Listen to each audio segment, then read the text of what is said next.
What if the key to thriving in your career lies not in doing it all yourself, but in empowering others around you? How can creating an environment of trust, vulnerability, and transparency transform your team dynamics? And what does it truly mean to lead with authenticity? Today, we're joined by Dr. Parker Walsh, an award-winning executive coach. In this conversation, we explore how leaders can build high-performance teams, the importance of psychological safety, and why embracing vulnerability is essential for long-term success. Hey everyone, and welcome back to the Leadership Project. I have a special treat for you today. We are joined by Dr. Parker Walsh. She is a multi-award-winning executive coach with more than 3 decades experience in labor and employment law. She holds a doctorate in jurisprudence from Chicago-Kent College of Law. She has 2 master's degrees in human development and organizational development. She has a PhD in leadership and organizational systems, and she's a certified brand strategist and master certified executive coach. But apart from that, what else have you done in your career, Carol? Oh, sorry for the joke, but absolutely amazing. Congratulations on what an incredible career and the successes that you've had. I'm dying to get into this discussion. Carol, please tell us a little bit more about your background, not so much about the academic stuff. That's just incredible. But how did you transition from focusing on law to what you do today with executive coaching and high performance teams, which is going to be a huge part of our discussion today? Yeah, well, thanks for asking and thanks for having me. It's such an honor and pleasure to be here. Well, it's interesting. I decided to go into law because I wanted to protect individuals at the workplace. I knew way back then that we spend most of our time at our job, and I wanted to be some type of catalyst of support for individuals to be successful within the workplace. And I had some pretty precarious experiences myself. And so that's what prompted me to go into law. But I'll be honest, had I heard of this thing called organizational development and leadership development consulting way back when I was going after my law degree in the 80s, I probably would have focused on this work than doing law. So I practiced for 10 years and did labor and employment law and labor negotiations, employment discrimination litigation. And while I enjoyed supporting and helping people, I'm not adversarial by nature. In law, you're just dealing with people on the tail end of all of the conflict when it just becomes unbearable, untenable, and now we're at a place of suing each other. And I am much more of a mediative person, and I love to engage deeply with what's happening before we get there. And I wanted to be able to be a better support, which is why I moved from representing people and suing organizations to going inside of organizations and helping them be better. And in fact, when I made the transition from an attorney to an internal organizational consultant, that was my mindset. Like, how can I help you not be sued? Right? How can I help you avoid all of the pitfalls that I have seen over and over again through depositions and trials and arbitrations and negotiations? How can I help you avoid that by coming into the organization and helping you strategize or function better or support your people in a much better way than maybe you thought was possible in the past? So I transitioned out of law. I went into becoming an internal consultant. And through that work, I was tapped to create a diversity and professional development unit within part of the academic healthcare system that I was a part of. Then after I got my doctorate, I was tapped to step into the professorate and to start teaching leadership development and healthcare leadership and all the different aspects of that, and became a director for a leadership and organizational leadership development program before I moved into becoming a dean in that same university. But I watched my trajectory kind of go down this one path, and I really missed getting into working with leaders and supporting them and coaching and training and development and all of the work that I was doing. And so 10 years ago, actually, this month, I decided that I wanted to go back into that work and launch my practice to focus on supporting leaders, supporting teams, and supporting organizations to really be more effective, to really lean into what it means to be a people-centered leader, as while we're looking at all of the goals and objectives we're trying to achieve, but how do we create an environment that really supports the people that are achieving those goals for you? I absolutely love it. Really interesting story, Carol. And first of all, fully agree with you. People spend up to one third of their life in the workplace, and no one deserves to work in a workplace that is toxic and not working. Everyone deserves to work in a workplace that feels inclusive and inspiring. So, what I'm hearing here in that first chapter, let's call it, is that you saw some injustices in the world where there are people out there that were not being treated the right way. They were falling into these situations that were quite challenging, and they potentially didn't have the skill sets to look after themselves and to protect themselves, to use your term. And one of the great symbols of a great society is when we look after those that aren't equipped to look after themselves. So thank you for all of your decades of work in that. But then I'm seeing that twist then to go, well, isn't prevention better than cure? So you said that you're getting in at the tail end where the relationship has already fallen apart. And if we're suing each other, it's already gone past some kind of point. It's gone past the point of no return where it's not going to repatriate very well from that moment onwards. So I'm seeing this thing, well, what if we created the environment where you never had to sue each other because we never got that far? So here's my first question. It's a pretty challenging one, Carol. I really believe that no boss, manager, corporate team, let's call it leadership, no leadership team turns up to work every day rubbing their hands together, going, what can we do today to really come down on our staff and do a terrible job and make them feel horrible? And no employee comes to work each day going, what can I do today to really upset the management and be a troublemaker, etc. How do we get there? How do we get there where we have people that come to work with the right intentions, but it falls apart in many organizations? Yeah, that's a fabulous $1 million question, right? I believe in the years of my work and even in my study, what I believe and what I've seen is that we aren't taught how to function in that environment in a way where leaders can be supportive and employees can, step up and be supportive to their manager or to the organizational objectives. Companies are designed to be profit centers. And so the first and usually last line of focus in business is, are we making money? Are we getting things done? Are we doing them in a cost effective manner? And are we successful? All of which are important. But what gets lost in there is, how are we supporting the people to do it? And it's not that people are coming in with ill intent. You're absolutely right. It's that people are just coming in unskilled, unlearned, and unprepared on how to really support people to do that work. What we value in our society, particularly in this country, is success, and that you're a high level individual contributor, and that you're most successful, most competitive, achieving the most. So we value success and how people are achieving. We haven't, over the decades, put a lot of value on, how are you treating your people? Are your people happy? Are they performing well? We've looked at people as commodities that can be traded in and out, as opposed to valuable assets that we want to develop and nurture so that they can do their best possible work. We kind of started out that way. We used to have these workplaces where people would come in and you'd work there forever, and then you retire and leave. So there used to be this loyalty of the organization to the people. But even in that, it still wasn't people focused. It was like, yes, let's pay them and they will work hard for us. But it really wasn't about, how do I develop them? How do I support them? How do I make sure they're enjoying what they're doing? That came much later. And usually the friction between, I'm not happy and I'm leaving, and the cost of having to refill that position has made some organizations pay more attention to, how can I retain my best talent, than having to constantly replace them.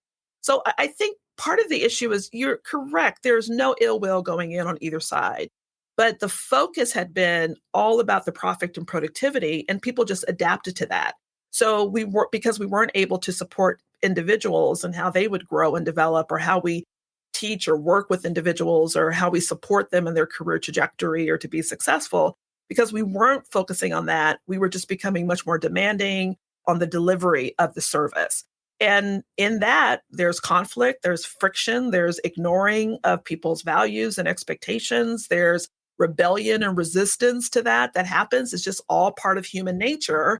As part of the human development work that I did, it's all part of that human nature that bubbles up in an organizational system. And so then you have things like conflict and people who are dissatisfied or unfulfilled or lack of or not productive, and leaders who, because they weren't trained on how to deal with that, don't know what to do. And the answer usually is corrective discipline and or termination, and just bring somebody else in. So we've kind of created a system that doesn't allow for us to lean in to support the individual or to even have a people-centered focus. It's more productivity and profit focused. And what we're learning how to do, and what we've been doing over the last few years, and definitely as we're moving into the future of work, is really asking those questions about how do we do both, and how do we do both well. Yeah, I can see exactly what you're talking about, this tension between profit, performance, and the people. And I can see exactly what you're talking about. But I also know I'm going to be preaching to the converted in what I'm going to say here, is that we succeed through our people, not at the expense of our people. And when we create the environment where they feel included, where they feel inspired, where they feel engaged, they then do their very best work and the profits and the performance comes. When we create the environment where they can do their very best work, that's when the very thing that you're looking for starts to come. So I'm going to challenge it a little bit more, Carol, and see what happens here. Is it a fact of too much pressure on short-term performance versus long-term performance, like companies trying to get that quarter end result because the shareholders are expecting it, so they'll make a short-term decision that might be good for the bottom line but detrimental to the people at the expense of the people, as opposed to better, more sustainable decisions that grow the profit and the performance over time through the people. Is that where the tension comes? I believe that is where the tension comes. And I think it's also skewed expectations, right? So when an employer is hiring an employee to come in, there's this expectation that, of course, they're going to come in and do their very best. Of course, they're going to be willing to work overtime and on weekends to get the job done. Of course, they're going to contribute at the highest level. It's a barter, it's an exchange, right? I gave you a position, I paid you a salary. Of course, you're going to perform at your highest level. But there's other things that come in between that. And I think that's what you're talking about, the sacrifice of the long-term kind of success and the culture that you're developing that allows for sustainability over time versus we just need to get it done. We got you in here and we want you to get focused. And the tension is, how do we support people to be able to do that? Not just in the long term, but not just in the short term, rather, but over the long term. And so I think we have some competing expectations that are coming into an organization, and employees thinking, I'm coming in, this is going to be great. There's so many benefits that I learned about, or people seem happy here, so I'm going to be treated well. And the employer's expectation that, well, I brought you in, I'm paying you a salary, I gave you an office, a cubicle, or a bunch of benefits, a company car or a laptop, so that you're happy, right? So now I expect the highest level from you. And so there's a little bit of or disconnect in terms of the expectations coming in that don't quite get met. And that's where the tension becomes. And then also, when you're looking at those short-term and long-term objectives, when the short-term, the focus is so hard on the short-term that we are missing how are we supporting people for long-term sustainability. Yeah, really good, Carol. So I'm hearing mismatch of expectations and maybe some missing conversations there as well, Carol. Like the leadership thinking, oh, we gave them everything they wanted, but did you even ask them what they wanted?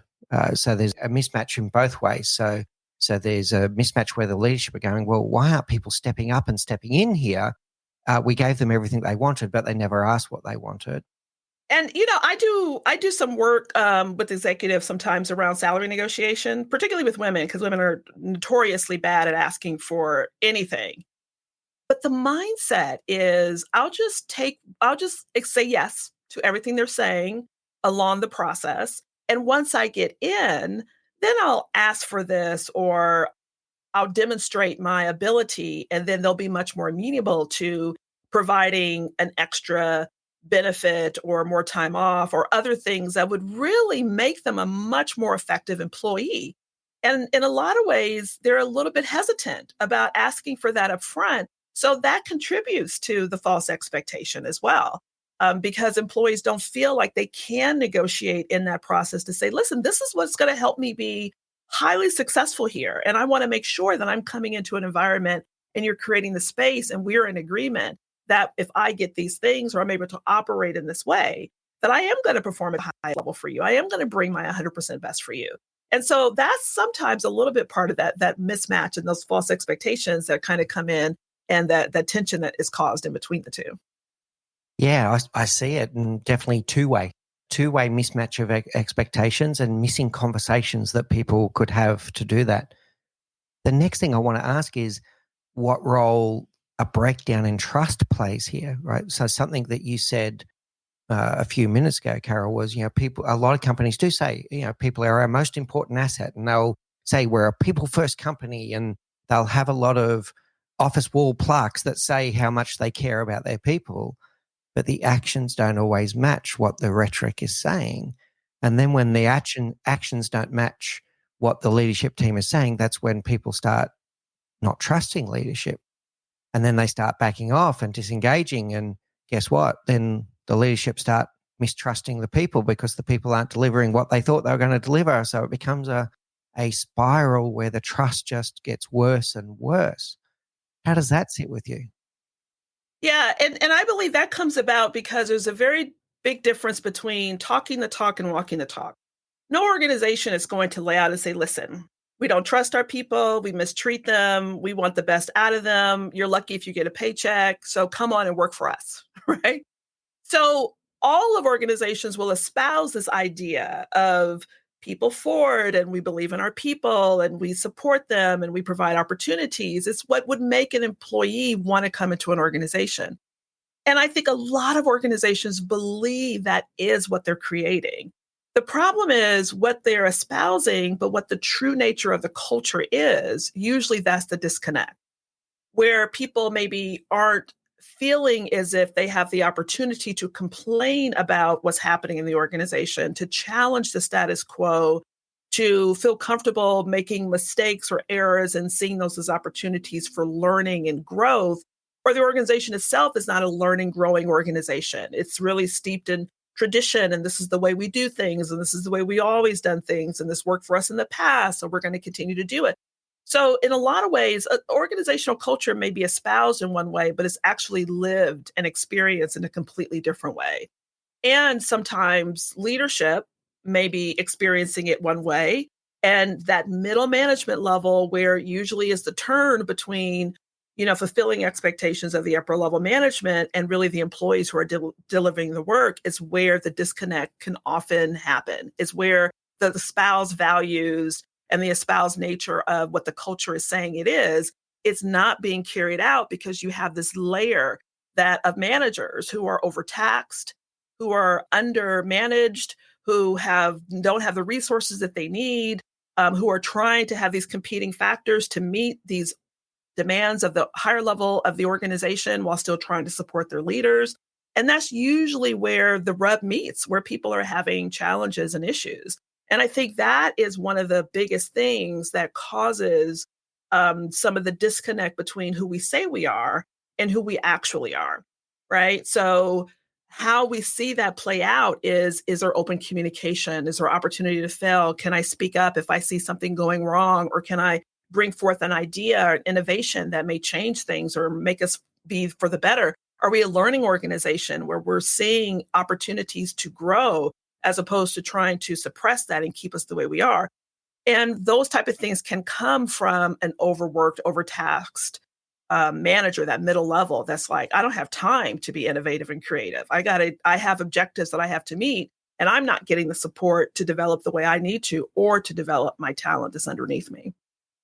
Yeah, really like it, Carol. There's two major themes I'm picking up there. And the first one is around just a bit of honesty and a bit of openness, transparency, and even humility all the way back at the recruitment stage, during the interview process and during the onboarding and every day after that, to be able to say, you know what, things are not perfect around here. We don't get it right every day. But I tell you what, we damn well try every day, and we try to get better, and come and join us on this journey and help us make it better. That would be that would be a better setting of expectation than, oh, we're the best company in the world, come and join us. And then they joined, and 2 weeks later they go, really? You're the best company? Really? Right? So that's the first one. And then the second one was the psychological safety, that if you're going to say, hey, come and join us and help us make this better, you better be ready for the psychological safety of someone sticking their hand up and saying, oh, I've got an idea on how to make this better. Well, then you're co-creating a new organization together, not pretending that it's perfect, but admitting that it's imperfect, but creating the space where people can co-create the improvements of the culture. And then all of a sudden, people start taking ownership and wanting to do better. How does that sit with you? That is 100% true. And sometimes, as I said, there's that middle management, that level that's actually working with the employees is where sometimes this falls apart.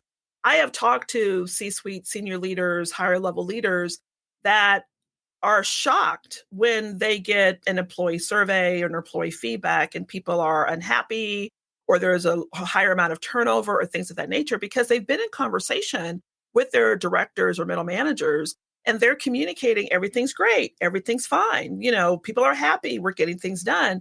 And they're looking at the reports and the numbers where they're producing at the level that they should in terms of whatever their objectives are.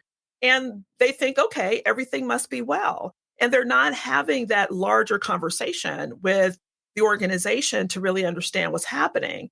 And so then you have the individuals who feel like they can't voice themselves, where there's not that psychological safety to speak up around something. And so people make choices with their feet. They decide to leave, or they become very apathetic and they're not very engaged and their productivity levels are not as high, which puts higher level pressure on that middle manager to really start to throw down the gauntlet to try to really get people to either step up or to move on. And I think there's a lot of these factors and dynamics that are impacting the ability to have true psychological safety. But leadership, to what you said was perfect. There needs to be a transparency, but there needs to be an understanding at all levels of leadership about what's happening in the organization so that it's not, you don't have this cog in the wheel, if you will, that's keeping the espoused values from being realized throughout the organization and not just at the upper level of the organization. Yeah, fantastic, Carol. This is a huge takeaway for me. You got me thinking a lot about this, and I want the audience to do this as well, about this expectation setting and being able to admit that things are imperfect and then create the environment where people can engage and co-create the future. Otherwise, you've got the option here is you just leave it as is, you're going to spiral. If you have the right conversation, a transparent and open conversation, you can turn it into a virtuous cycle where you're getting 1% better every day, not 1% worse every day. Really powerful, Carol. At the start of the show, we promised that we'd talk about high performance teams. So we've spoken a lot so far about where we've gone wrong and where some organizations can fall apart when it comes to culture and the environment we're creating. How do we then, when we create that right environment, how do we then convert that into high performance teams? The first question I've got for you is, in your definition, what does a high performance team look like? For me, for my definition, a high performance team is a highly engaged, highly productive, highly innovative team where there's open communication, where individuals are able to problem solve.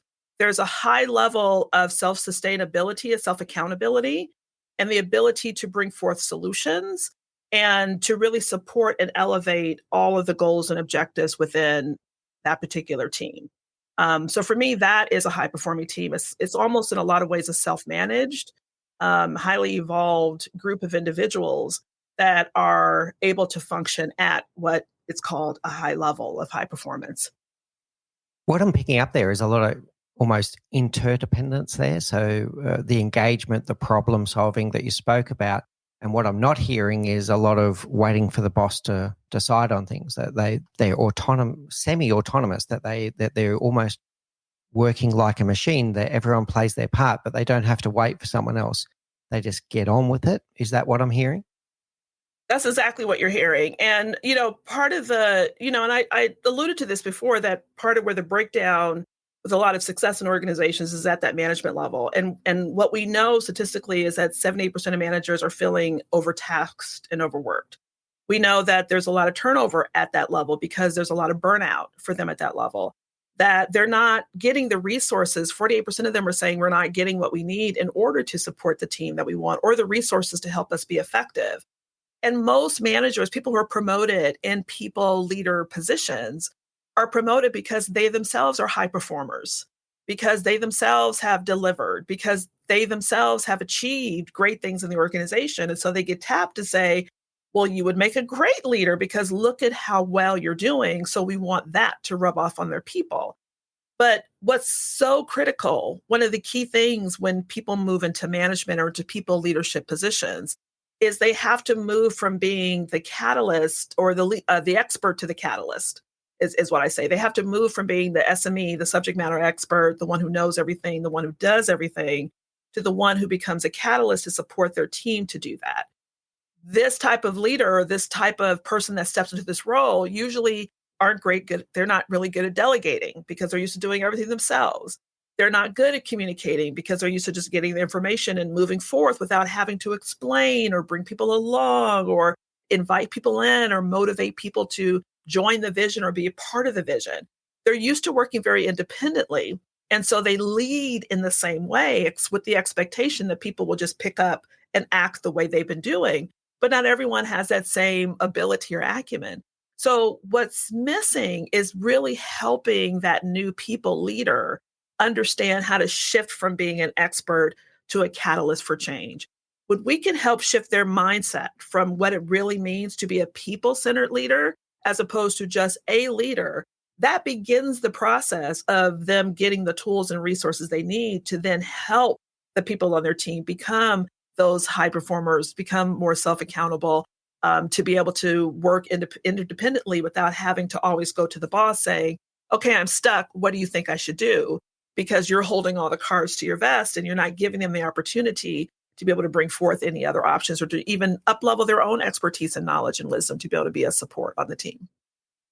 Yeah, I love your phrase, Carol, expert to catalyst. I think that's another great takeaway for the audience today. Just think about that. If you're on the tram on the way to work today, are you still playing the role of expert or are you playing the role of catalyst? It is a difficult transition, by the way, because if you were a prolific individual contributor and the superstar on the team, what you were getting applauded for yesterday isn't the skills that you need today as a catalyst. You can't be the individual prolific person anymore. Your job now is to be a multiplier for 7 other people so that they can knock it out of the park. The good news in that is that now there's 7 of you, not 1 of you. The bad news is, what worked for you yesterday won't work for you today. What can you help people with in terms of making that transition? If yesterday they were on stage and getting applauded for their knocking it out of the park every day, and now today it's not about them anymore. It's not about them at all anymore. It's about the environment they create for others. How does someone deal with that transition? Yeah, well, there's a couple things that help. One, we would love organizations to reward that people-focused type of leader. So when they are leaning into their people and supporting their people, that gets celebrated and not just the success that they're achieving on their team. So that reinforces that behavior. So that's one way that organizationally that can happen.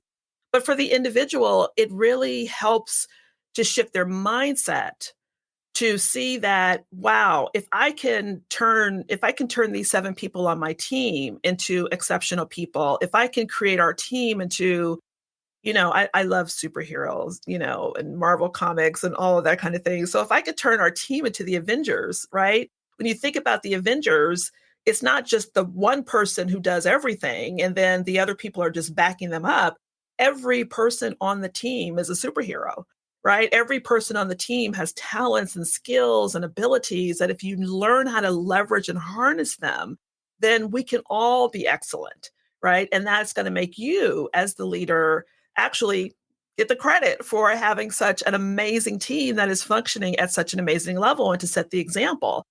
It's also, when you think about it, most leaders, people-centered leaders, have horrible time management, horrible delegation, and are excessively burnt out. So another approach is to say, how would you like to have more time to really focus on the higher level things that you want to focus on? How would it feel not to be burnt out and where you're the last one leaving, the first one coming in and there on the weekend, where you actually can have balance in your life and in your career? What would it feel like to know that if you were to take a vacation, your team is not only going to step up and do amazing, but they're going to make not only you look good, but make everyone look good. And you know you can depend on them and have high level of trust and dependency in the people that you have on your team. Often when you talk to people about like what would that vision look like, right? What would the image of that way of leading look like for you? It becomes much more appealing. And when that vision can be aligned with their own goals and ideas of what they really want to achieve and the objectives they have in their role, it becomes a much palatable conversation. And, then we start talking about what that means and what that takes. What are some of the things that you want to start doing? Once you change your mindset and start showing up, then it's about how do we then change the mindset of the individual so that they become accountable? How do we manage their thought process? How do we manage their decision making skills? How do we give them greater responsibilities and allow them to have, as we talked about before, that psychological safety even within your team to make sure that people feel as if they can raise their hand, they can come forth, they can bring ideas. And how are you rewarding that? What you pay attention to and what you reward is what's going to increase. And so when leaders do that for the managers who are becoming people-centered leaders, and those leaders do that with their people, then you start seeing a shift in not only your feeling as if you have to be responsible for everything, but also your people seeing that they can take some of that ownership and responsibility as well.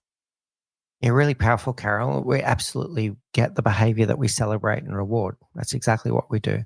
And what I loved what you said about celebrating the leader who is exhibiting the right behaviors as a people-centered leader, not just their achievements. And that's when you're going to start noticing the shift. As the leader that's going through that transition, to be able to shift my mindset towards being proud of the things that my team are achieving. It may not have been me that shot that last shot into the basket, metaphorically speaking, but my team did it, and I created the environment where each of the Avengers could do their very best work and work together. And that's where the pride comes. Going home proud that I did that. I created that, and the team, and I'm so proud of my team because they knocked it out of the park. Yeah, absolutely love it. All right, so what tips can you give to someone that's sitting there going, yeah, this is exactly what I want? They might be trying. I'm going to say they probably are trying. They've probably tried all kinds of things to create that environment that you spoke about, the one where you said, the person can go on leave and in the knowledge that the team are going to knock it out of the park while they're even not there. How do they even start if they've had a few missteps already? Yeah, the first thing I think, well, in what we've done in terms of trying to cultivate that with their team is to really to assess where everyone's at, really to get that information. Don't make assumptions. That's the biggest challenge that leaders make. And this again is that subject matter expert mindset that I'm going to figure it out. I'm going to create what needs to happen. I'm going to put this together. So we want to dissuade from that way of thinking and start bringing everyone into the conversation. And the first way to do that is really gauge where your people are at. Have open conversation and dialogue and ask, how do you feel about being able to raise your hand and offer ideas and solutions? Do you feel comfortable doing that? Do you feel like the environment is such that you can be able to make suggestions? And let's just be real. It's a psychological safety as part of that work is these core issues, these four domains. I use Edmondson's work. We do psychological safety in the work that we do with organizations. And so, this is the four areas. Where do you see that you can get help and support? Where do you see that you can raise your hand and share and give information? Do you feel as if you that you belong in this group, that you can be authentically yourself? Do you feel like you have to hide pieces of yourself or hide your brilliance or not shine too much because someone else will be intimidated by it? Is any of that going on within the organization? And, do you feel that I'm transparent in my communication? Do you feel like what you're doing is aligned and valuable, not only just within our team, but to the organization? How clearly do you see what you're doing aligned to the organizational mission, vision, and goals so that you're making an impact with what you're doing? You're just not showing up and punching a clock, but the work that you're doing is so valuable. and so meaningful to not only the organization, but the stakeholders and the customers or whoever what you're doing has a piece of impact that's going to impact a larger group or community or economy. And so when we can ask for that information to start having open dialogues, then we can begin to co-create. Well, what do we want to be? How do we want to be? How do we want to show up together? Some of the ways that we can change. Let's pick one of those categories and start asking, what would it look like if we were able to have greater delegation, if we were able to give more responsibility, if you were able to contribute at a higher level or show up in a different way? Do you need to show up at different meetings than you were going to before? Do I need to invite you into spaces? Do I need to make sure that people are clear about the contributions that are being made on the team?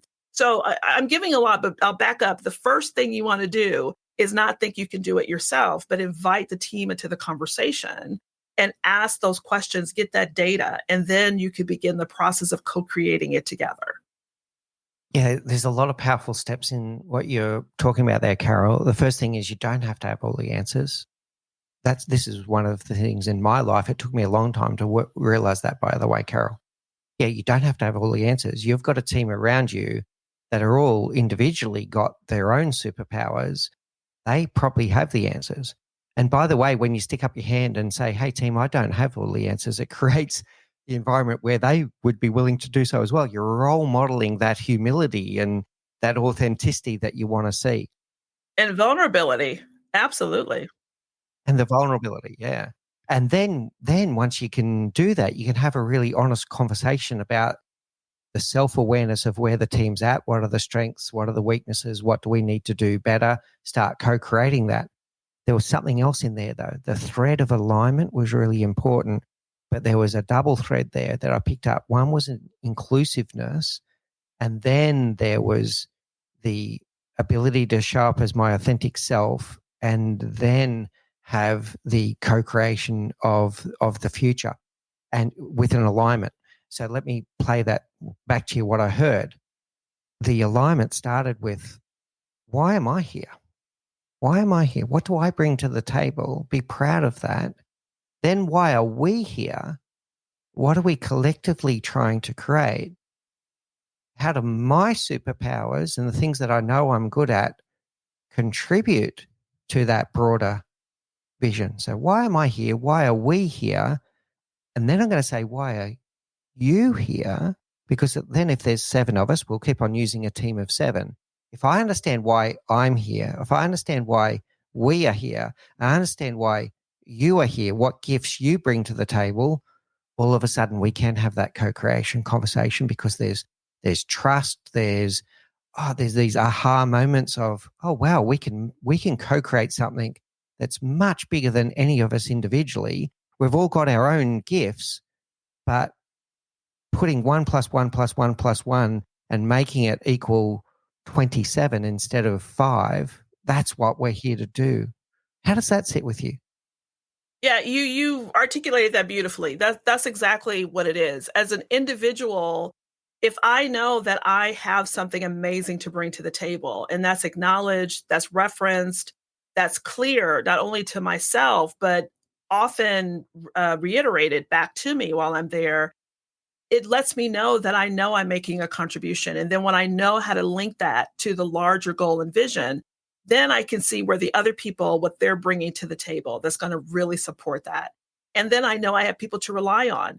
It does 2 things. One, it lets me know more specifically what I bring to the table, but it also alleviates the need for me to have to know it all and bring it all. That I know in my lane, what I bring is going to support this other superpower, if you will, or this other superhero skill set that's going to allow us to be a very powerful team. So then I know when to show up, when I need to kind of ebb and flow and be more present in a particular situation because my skill is really going to be needed in this moment and when someone else needs to do it. That's going to lower my desire to be competitive with the people on my team, to always be raising my hand because I want to be seen, because I want to make sure that you know that I'm making a contribution, because we know that I already know the contribution I make, but I know that I make it in concert with the other people that are part of my team.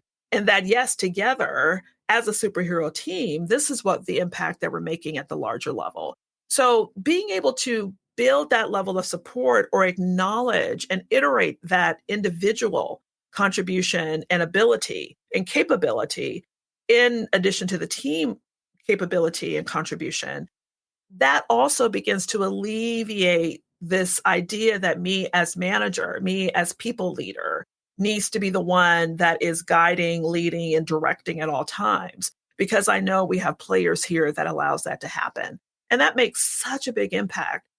Then we start having conversations about how are decisions being made and what's the ability to be able to make decisions, right? That we are able to think through and bring solutions and bring ideas and not just bring problems and bring issues. That when we see a problem and an issue, that we know immediately we have the opportunity to think through some potential solutions, and we have the ability to share that with others and even think through in that process which one of my superhero team members can be the one that could bring these different aspects for us to come up with the solution that we need to have to move forward.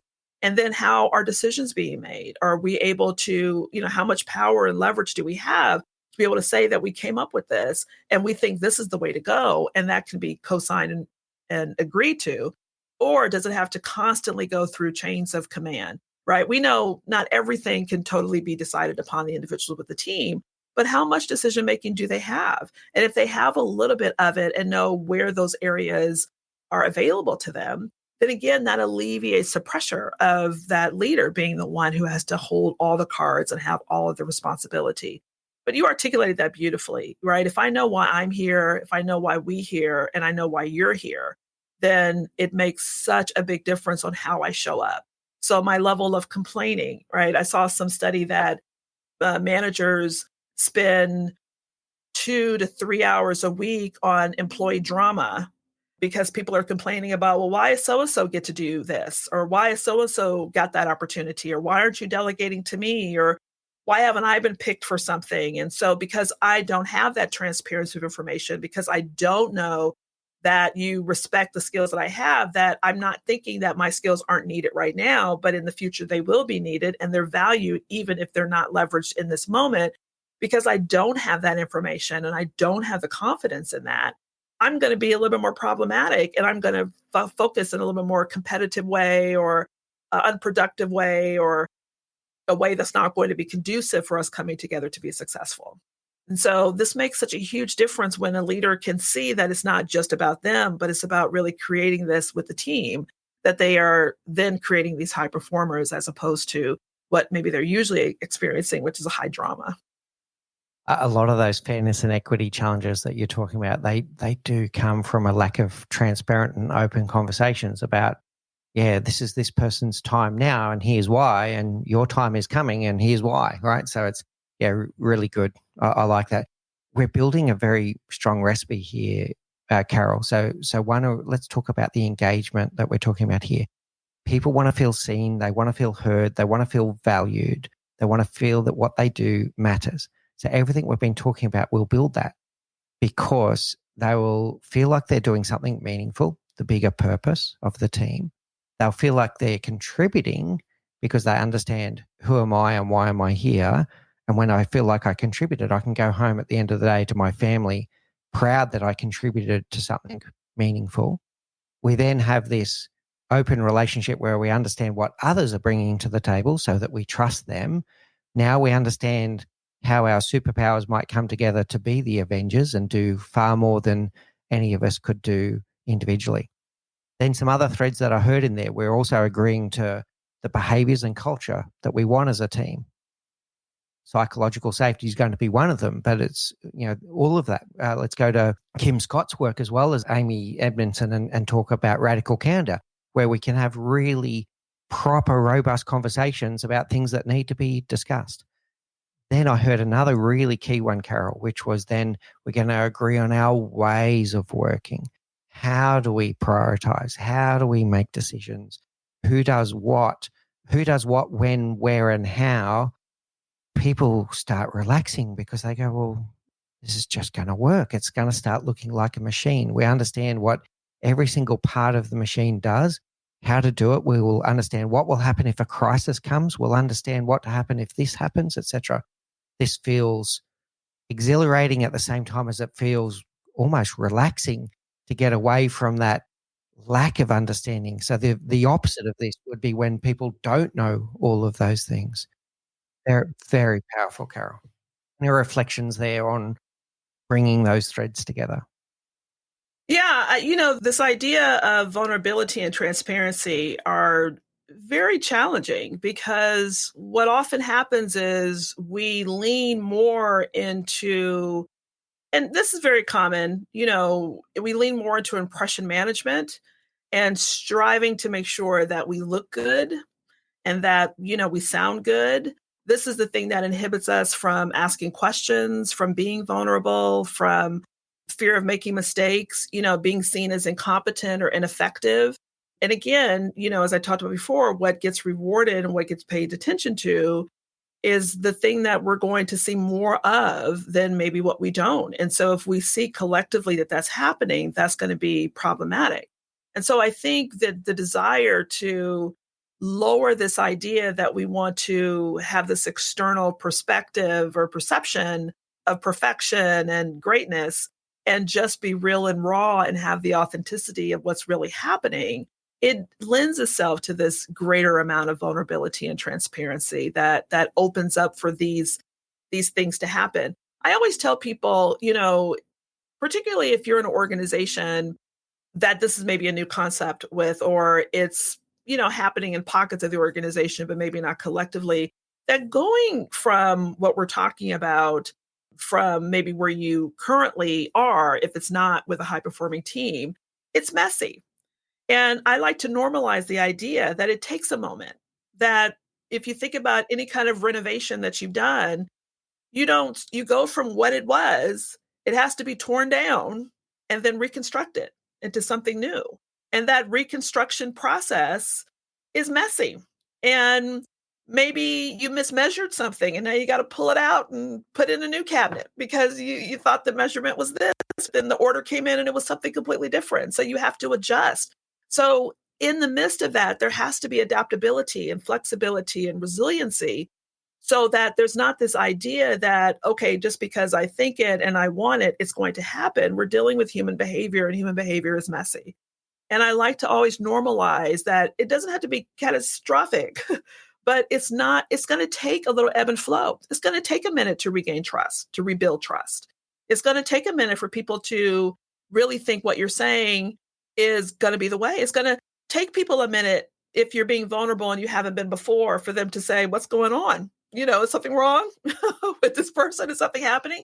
It's going to take a minute. And so we really want to normalize that in that process, in that deconstruction to reconstruct, that we're going to be learning and growing. And that is really important when you think about it from a systems perspective, because anytime something comes into the system, it's a little bit disruptive. Right. And so when we know that and we can understand that, then we can have much more patience and tolerance in the process and acceptance when things are happening and look at it as a learning opportunity for growth and development. Really powerful, Carol. There's two things that I was taking away there. The first one's a bit counterintuitive. So for people, I'm going to ask you to trust us on this one, which is around the humility and vulnerability. If you find yourself in a situation where before you act, before you speak, you're asking yourself the question, oh, what will people think of me? Will they think less of me because I admit some kind of shortcoming? And the answer is exactly the opposite. People think more of you when you stick up your hand and say, hey, I don't know the answer. Or, hey, I got this wrong, but this is what I learned from it. People respect you more, not less, more. And I think that limiting belief holds people back until they try it. And then they realize, oh, wow, I did admit a mistake and the world didn't end. In fact, it got better. Right. So it does feel counterintuitive. Step into it, step into humility, step into vulnerability. The second part was also really powerful, Carol, which is if you are in a team where you've let things get away on you and things are not working as you would like, you may need to do a physical reset and get people together and say, hey, things aren't going how we would like. We need to let go of the past, let go of any baggage, We're going to try again. We're going to reset, let that go and start afresh, let's call it. But then there was also the compassion, the self-compassion, Carol, that even with that, you're not going to get it right every day, but you need to keep trying. It won't go right every day. At the end of the day, look at what went well, look at what didn't go well, and then adapt and pivot again the next day. Don't stop. Don't give up. It won't go right every day. So give yourself the patience and the self-compassion that it takes time. How does that sit with you? Yeah, absolutely. People love nothing more to realize that you're human like they are. So when you are vulnerable and when you say, listen, I made a mistake or I misspoke or, I'm working on this, I'm learning how not to let my emotions get away from me. I'm trying to engage in more emotional regulation to really manage that. I know I have a tendency to do this, but I'm working on that.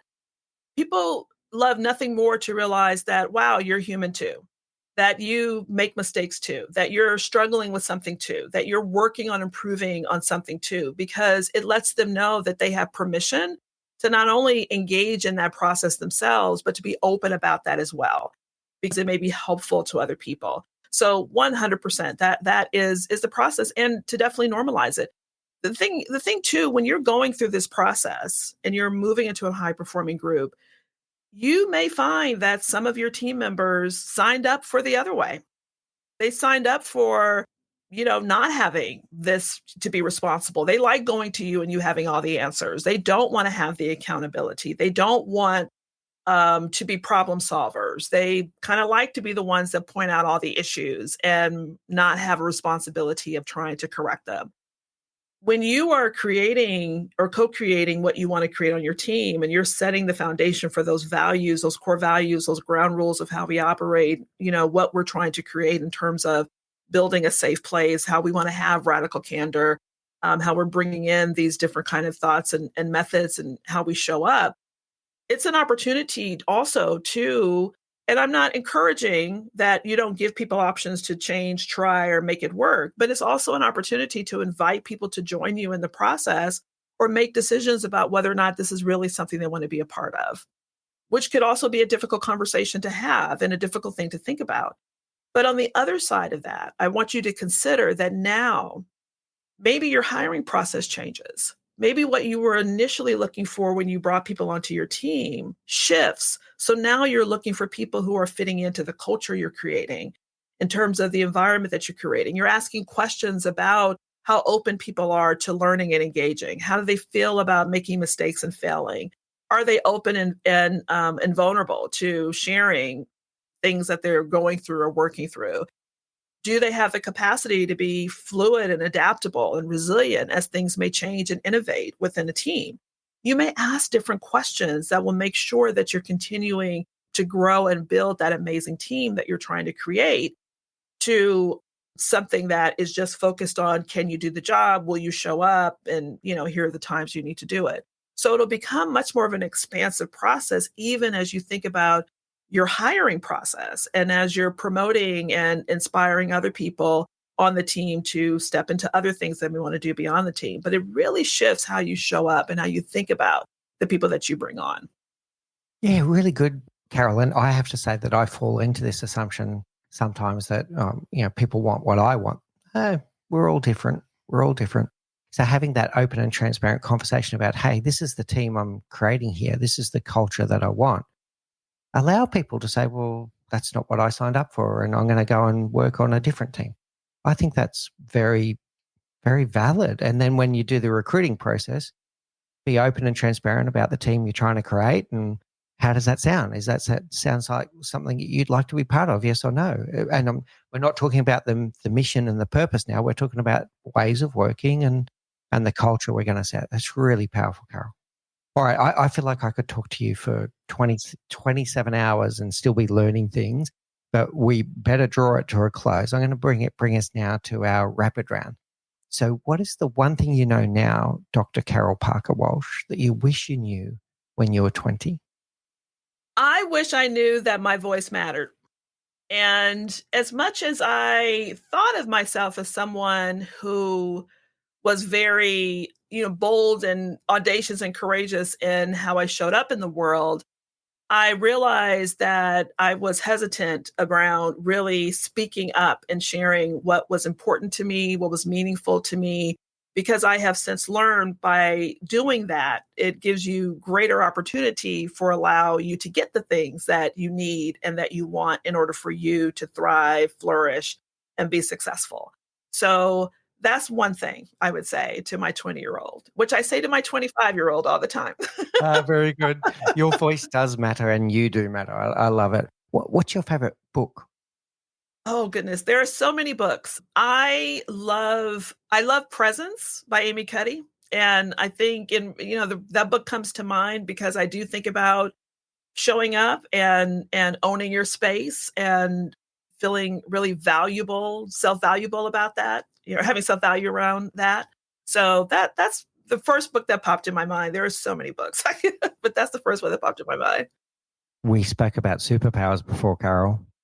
Presence. Presence is a superpower. Okay, very good. What's your favorite quote?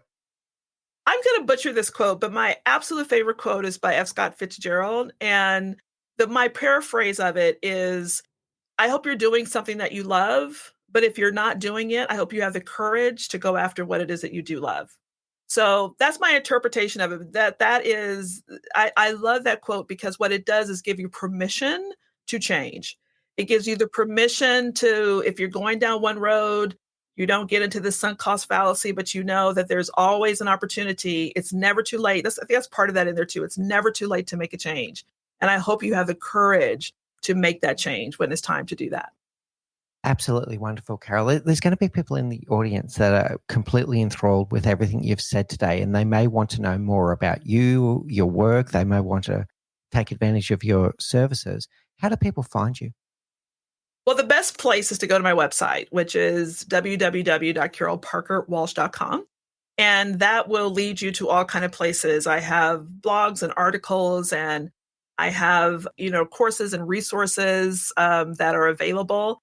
And it'll also lead you to my social media. I show up quite a bit on LinkedIn if you want to find me there as well. But my website is the hub that if you go there, it'll take you to any other thing that you may want to learn or find out. Well, thank you so much, Dr. Carol Parker Walsh. Once again, congratulations on your incredible career and your success and all that you do for people. Thank you so much for sharing the gift of your time, your wisdom, and your insights today. I feel richer for this conversation, and I know the audience will as well. Thank you so much. Thank you for having me. This has been absolutely amazing. Wow, what an insightful conversation with Dr. Carol Parker Walsh. Key takeaways? Leaders must shift from being the expert to becoming a catalyst for their teams, a multiplier, creating environments where individuals feel seen, heard, and empowered to contribute. Dr. Walsh's insights on the power of vulnerability, transparency, and co-creation offer a clear path to transforming team dynamics and fostering high performance. In the next episode of the Leadership Project, I'll be reflecting on today's interview in a solo cast, diving deeper into the practical steps you can take to build a more people-centered leadership approach. Don't miss it. If you're getting great value from our content, don't forget to subscribe to the Leadership Project YouTube channel, where you can also catch the video podcasts and weekly curated videos and our live stream show. Thank you for listening to the Leadership Project at mixbeers.com. A huge call out to Faris Sadek for his video editing of all of our video content, and to all of the team at TLP. Joanne Goes On, Gerald Calabo, and my amazing wife, Say Spears. I could not do this show without you. Don't forget to subscribe to the Leadership Project YouTube channel, where we bring you interesting videos each and every week. And you can follow us on social, particularly on LinkedIn, Facebook, and Instagram. Now, in the meantime, please do take care, look out for each other, and join us on this journey as we learn together and lead together.